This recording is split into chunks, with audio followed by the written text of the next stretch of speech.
ಇವತ್ತು ಜಾಮೂನ್ ಮಾಡ್ತಾ ಇದ್ದೀನಿ. ನಾನು ನನ್ನ ಸ್ಟೈಲಲ್ಲಿ ಮಾಡ್ತಾ ಇದ್ದೀನಿ. MTR ಗುಲಾಬ್ ಜಾಮೂನ್ ಪೌಡ್ರನ್ನ ಯೂಸ್ ಮಾಡಿಕೊಂಡು ಇವತ್ತು ನಾನು ಜಾಮೂನ್ ಮಾಡ್ತಾ ಇರೋದು.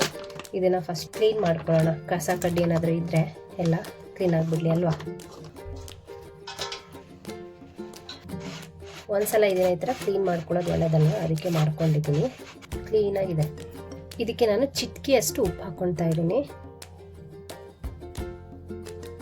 ಹಾಲು ಹಾಕ್ಕೊಂಡು ಹಿಟ್ಟನ್ನ ನಾನು ಕಲಿಸ್ಕೊಳ್ತಾ ಇದ್ದೀನಿ. ಸ್ವಲ್ಪ ಸ್ವಲ್ಪ ಹಾಕ್ಕೊಂಡು ಕಲಿಸ್ಕೊಳ್ಳೋಣ.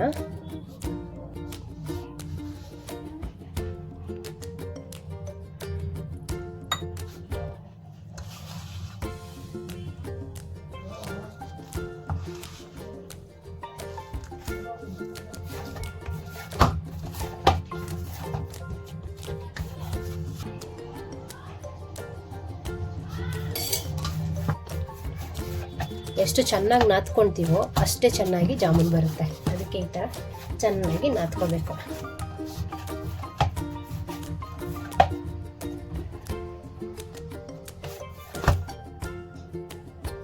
ಲಾಸ್ಟಿಗೆ ಈ ಥರ ತುಪ್ಪ ಹಚ್ಚಿ ಬಿಟ್ಬಿಡೋಣ. ಇದ್ರ ಮೇಲೆ ಬಟ್ಟೆ ತಂಡಿ ಮಾಡಿ ಈ ಥರ ಇಟ್ಕೊಂಡ್ಬಿಡೋಣ. 10-15 ನಿಮಿಷ ಇದನ್ನು ಹೀಗೆ ಬಿಟ್ಬಿಡೋಣ. ಜಾಮೂನ್ಗೆ ಪಾಕ ರೆಡಿ ಮಾಡ್ಕೊಳ್ತಾ ಇದ್ದೀನಿ. ಈ ಬೌಲಲ್ಲಿ ನಾನು 4 ಬೌಲಷ್ಟು ಸಕ್ಕರೆನ ಹಾಕ್ಕೊಳ್ತಾ ಇದ್ದೀನಿ. ಈಗ 4 ಕಪ್ಪು ಸಕ್ಕರೆ ಹಾಕ್ಕೊಂಡಿದ್ದೀನಿ. ಅದಕ್ಕೆ 3 ಕಪ್ಪು ನೀರು ಹಾಕ್ಕೊಳ್ಳೋಣ. 3 ಕಪ್ಪು ಪಾಕ ರೆಡಿ ಆಗಲಿ, ಆಮೇಲೆ ನಾವು ಜಾಮೂನ್ದು ಉಂಡೆ ಮಾಡೋಣ. ಇವನ್ ಸಕ್ಕರೆ ಕೂಡ ನೀರು ಬಿಟ್ಕೊಳತ್ತಲ್ವಾ, ಅದಕ್ಕೆ ಆಮೇಲೆ ಬೇಕಾದ್ರೆ ನೋಡಿಕೊಂಡು ನೀರು ಹಾಕ್ಕೊಂಡ್ರೆ ಆಯ್ತು. ಒಂದು ಕಡೆ ಪಾಕ ರೆಡಿ ಆಗ್ತಾ ಇದೆ. ಇದು ಸೈಡಲ್ಲಿ ಸಕ್ಕರೆ ಥರ ಆಗುತ್ತೆ, ಗಟ್ಟಿ ಗಟ್ಟಿ ಆಗುತ್ತೆ. ಅದಾಗಬಾರ್ದಂದ್ರೆ ಈ ಥರ ಲೆಮನ್ನ ಒಂಚೂರು 1-2 ಡ್ರಾಪ್ ಲೆಮನ್ ಹಾಕ್ಕೋಬೇಕಾಗುತ್ತೆ.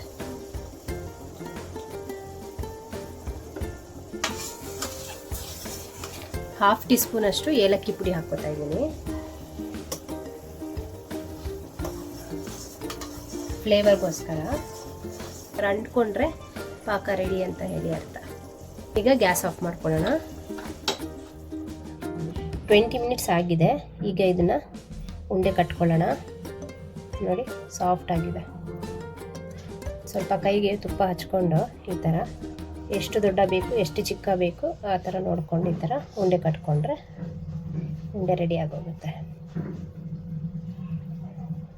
ಕ್ರ್ಯಾಕ್ ಇದ್ದರೆ ಫ್ರೈ ಮಾಡುವಾಗ ಜಾಮೂನು ಹುರಿದೋಗುತ್ತೆ. ಕ್ರ್ಯಾಕ್ ಇರಬಾರ್ದು. ನೋಡಿ ಈ ಥರ ನೋಡಿ, ಎಲ್ಲೂ ಕ್ರ್ಯಾಕ್ ಇಲ್ಲ. ಈ ಥರ ಉಂಡೆನ ಮಾಡ್ಕೊಬೇಕು. ಚೆನ್ನಾಗಿ ಈ ಥರ ಪ್ರೆಸ್ ಮಾಡ್ಕೊಬೇಕು. ಈ ಥರ ಚೆನ್ನಾಗಿ ಪ್ರೆಸ್ ಮಾಡ್ಕೋಬೇಕು. ಆಮೇಲೆ ಈ ಥರ ರೌಂಡ್ ಶೇಪ್ ಮಾಡ್ಕೊಂಡು ಹೋಗ್ಬೇಕು ಲೈಟಾಗಿ.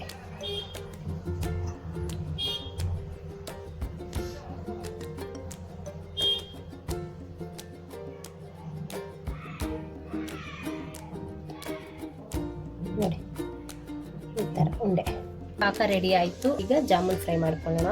ಪಾತ್ರೆ ಬಿಸಿ ಆಗಿದೆ, ಇದಕ್ಕೆ ಎಣ್ಣೆ ಹಾಕ್ಕೊಳ್ಳೋಣ.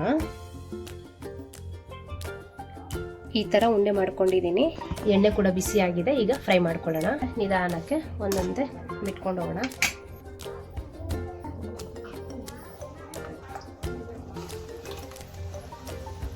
ಆಮೇಲೆ ಈ ಥರ ಉದ್ದು ಸ್ಪೂನ್ ಇರುತ್ತಲ್ಲ, ಅದರಿಂದ ಹಿಂಗೆ ಈ ಥರ ತಿರುಗಿಸ್ಕೊಬೇಕು. ಡೈರೆಕ್ಟ್ ಸ್ಪೂನ್ ಹಾಕಬಾರ್ದು.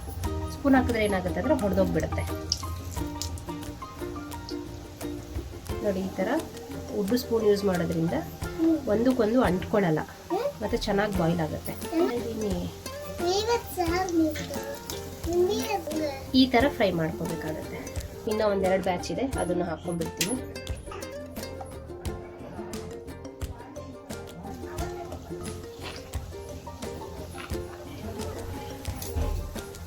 ಇದೆರಡನೇ ಬ್ಯಾಚ್ ಕೂಡ ನಾನು ಈ ಥರ ಫ್ರೈ ಮಾಡ್ಕೊಂಡಿದ್ದೀನಿ. ಅಷ್ಟು ಇನ್ನೊಂದು ಬ್ಯಾಚ್ ಇದೆ, ಅದನ್ನು ಫ್ರೈ ಮಾಡ್ಕೊಳ್ಳೋಣ.